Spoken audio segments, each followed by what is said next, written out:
Voilà, donc pour mettre un copyright sur vos images, ça vous servira. Sinon, pour vos images, pour les copyrighter, il y a au moins, je vois, 3 autres solutions.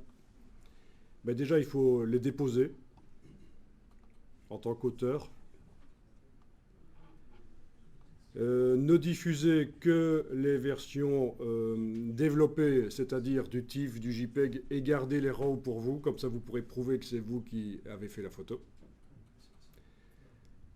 Ça, c'est déjà 2 solutions. Troisième solution, dans Photoshop, possibilité d'aller dans les métadonnées, indiquer que, voilà, dans Fichier Information,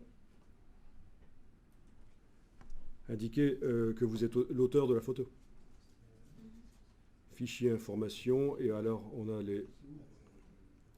Voilà. Toutes les infos. Tout ceci peut être rempli par Bridge. Si vous avez un modèle de métadonnées que vous avez mis au point dans Bridge, vous pouvez l'appliquer sur des centaines de photos d'un coup. Et ça se retrouve dans Photoshop. Est-ce qu'on sait faire ça directement Oui, oui, dans l'appareil photo, vous avez la possibilité de préparer les métadonnées. Ok.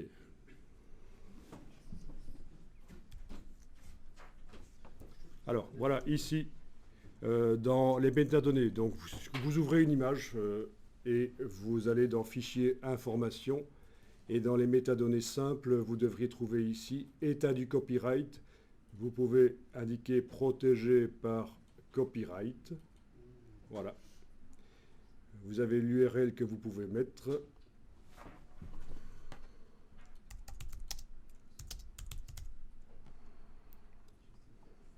Ça, c'est pas l'URL, mais...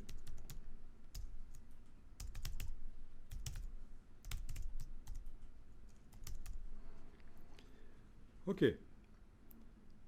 Vous voyez ce qui se passe sur la barre ici? On a le petit signe copyright qui indique qu'il y a un copyright sur cette image. Donc ça, c'est la troisième solution pour protéger vos images. Après, l'idée pas trop conne de garder les RAW et de ne pas les diffuser.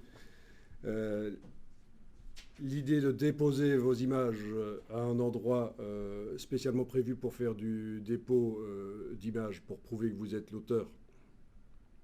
Voilà la troisième solution, c'est de modifier les métadonnées dans Photoshop pour qu'il soit indiqué que vous êtes l'auteur.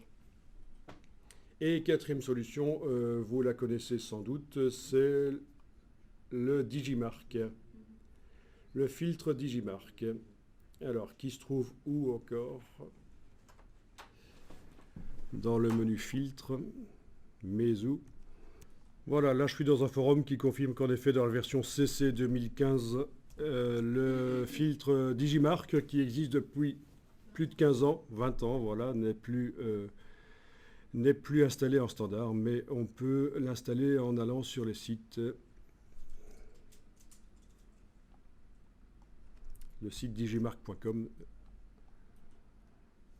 Voilà, on ne va pas le faire ici, mais sauf si ça vous intéresse vraiment, on peut prévoir de faire la démo Digimark. Sinon, vous connaissez, hein, ça modifie très très peu l'image, ça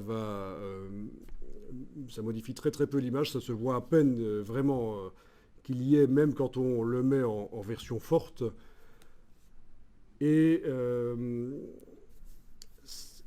si quelqu'un utilise vos images sur Internet, même en les redimensionnant, vous allez pouvoir retrouver vos images avec le système de recherche Digimark. C'est un filigrane invisible. Il est un tout petit peu visible si on a vraiment un œil de lynx quand on le met à fond. Donc c'est pas un filigrane qui est visible. Mais il est détectable par informatique. Et alors ce qui est génial, c'est que si on imprime la photo, on peut malgré tout, en prenant une photo de l'imprimé, prouver que vous êtes l'auteur parce que le Digimark est dans la version papier. Voilà. Ah oui, oui. Ça survit même, les données survivent même si on imprime l'image et qu'elle est en version papier.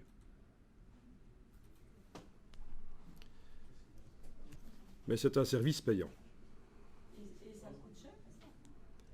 Ah oui, c'est par nombre. Voilà, donc j'ai les prix ici, jusqu'à 1000 images, $50 par an, jusqu'à 2000 images, $100 par an. Voilà, voilà. Et ça veut dire que si par exemple on a une photo, on ne Non, peut pas non, l'utiliser. vos photos sont toujours imprimables. Oui, mais avec un filigrane dedans. Mais le filigrane ne se voit pas, donc la personne qui imprime votre photo, qui vous vole votre photo, ne voit même pas qu'elle est protégée par Digimarc. Ah oui. C'est vous qui allez pouvoir, si elle est mise quelque part sur le net, même si on a réduit le nombre de pixels, le filigrane reste et est détectable à distance avec le système de recherche Digimarc. Voilà. Si la personne l'imprime et que vous tombez sur son imprimé et qu'elle vous dit que c'est pas vous l'auteur, vous allez pouvoir lui prouver avec ce système-là en plus de tout le reste. En plus de produire les RAW, etc., vous allez pouvoir lui prouver qu'il a tort, que c'est vraiment vous l'auteur parce que vous avez mis le filigrane dedans. Comment est-ce qu'on voit qu'elle est protégée par Digimarc? Avec le filtre Digimarc, tu demandes une lecture de la photo quand tu l'ouvres dans Photoshop. Voilà. Et tu as les infos qui apparaissent, l'auteur, etc. Il y a très peu d'infos. Hein. C'est l'auteur et la date et je pense une URL peut-être. Je pense que ça ne va pas plus loin que ça.